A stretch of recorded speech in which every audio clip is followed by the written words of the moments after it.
देखो मैं आपको एक बात बताऊं, भजन से संतोष आता है जीवन में। गोधन गज धन बाज धन और रतन धन खान, जब आवे संतोष धन सब धन धूरी समान। भगवान का भजन करने वाला हर परिस्थिति में प्रसन्न रहने के स्वभाव वाला होता है। एक जगह कीर्तन हो रहा था, सीताराम सीताराम सीताराम कहिए, सीताराम सीताराम सीताराम कहिए, जाहि विधि राखे राम ताहि विधि रहिए, जाहि विधि राखे राम ताहि विधि रहिए। जय जय सीताराम सीताराम सीताराम कहिए, सीताराम सीताराम सीताराम कहिए। भगत लोग बड़े मस्ती से भजन गा रहे, और एक आदमी भजन न गाए, वहीं बैठा बैठा जमहाई भर। उससे पूछा तुम भी भजन करो, जाई विधि राखे राम ताहि विधि रही। क्या बोला, रहिए क्या, रहना ही पड़ेगा, और कर भी क्या सकते हैं। यह उसकी मानसिकता क्यों है? क्योंकि वो भजन नहीं करता। अगर भजन करता तो जाहि विधि राखे राम ताहि विधि रहिए। देखो दो तरह के जीव होते हैं। कुछ लोग होते हैं बल्ब की तरह, कमरे में बल्ब लगा है, स्विच ऑन करो जल जाता, ऑफ करो बुझ जाता है, आपके हाथ में ही स्विच है। और एक होता पंखा, सीलिंग फैन। महाराज उसका स्विच ऑफ भी कर दो तो बंद नहीं होता जब तक 10-20 चक्कर न लगा ले। वो चक्कर लगाए बिना बंद नहीं होता है। बल्ब तो बंद हो जाता है, पर पंखे को बंद होना पड़ता है। अच्छा चलता भी ऐसे ही है, कभी कभी अटक जाए, स्विच ऑन कर दो फिर भी नहीं चलता। रेलगाड़ी में प्राय ऐसे दृश्य दिखाई देते हैं, बर्थ का पंखा ही नहीं चलता ऊपर। एक सज्जन मेरे पास आकर खड़े हो गए, बोले महाराज हम क्या, बोले कंघा हो तो दे दो।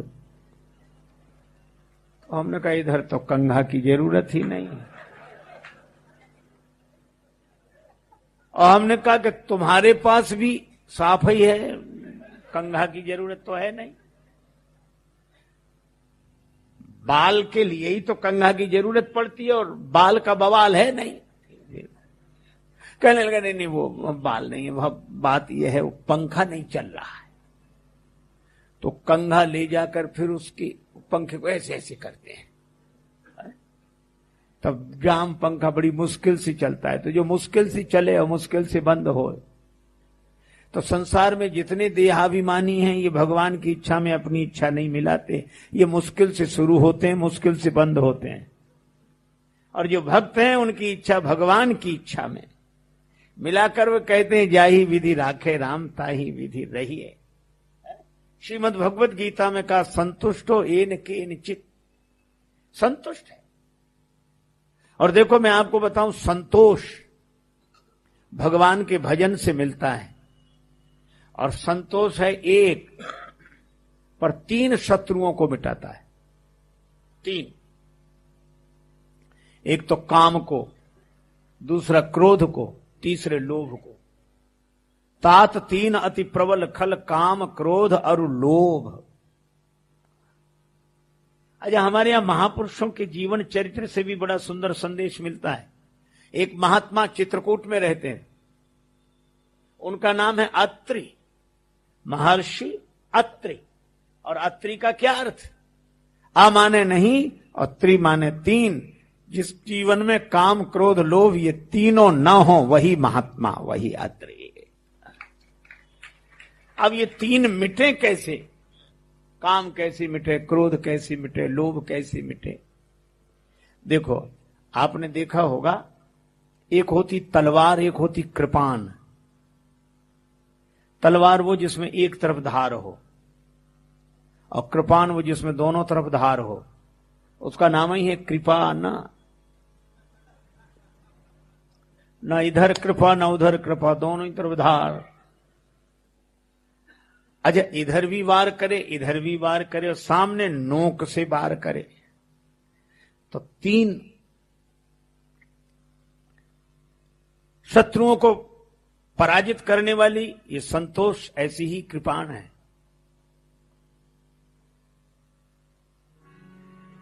ये काम संतोष के बिना नष्ट नहीं होता। बिनु संतोष की काम न साही, बिनु संतोष की काम, बिनु संतोष की काम न साही।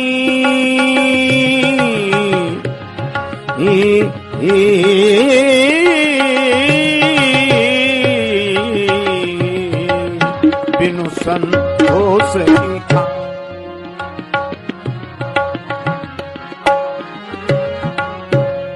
बिना संतोष के काम नष्ट नहीं होता, कामनाएं नष्ट नहीं होती। तो बोलो, संतोष आ गया तो कामनाएं उपद्रव नहीं कर पाती। और जब क्रोध आ जाए तो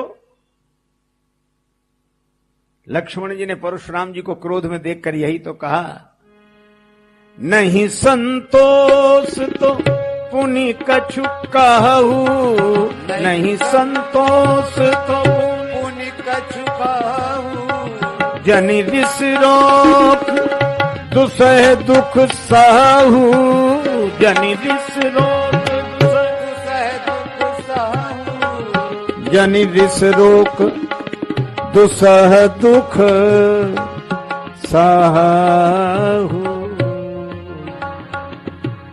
नहीं संतोष तपुनि कज तपुनि कज तपु। अगर संतोष न हो तो कुछ और बोलो। इसका अर्थ कि क्रोध को भी नष्ट करने वाला है संतोष, काम को नष्ट करने वाला है संतोष, और लोभ को भी नष्ट करने वाला है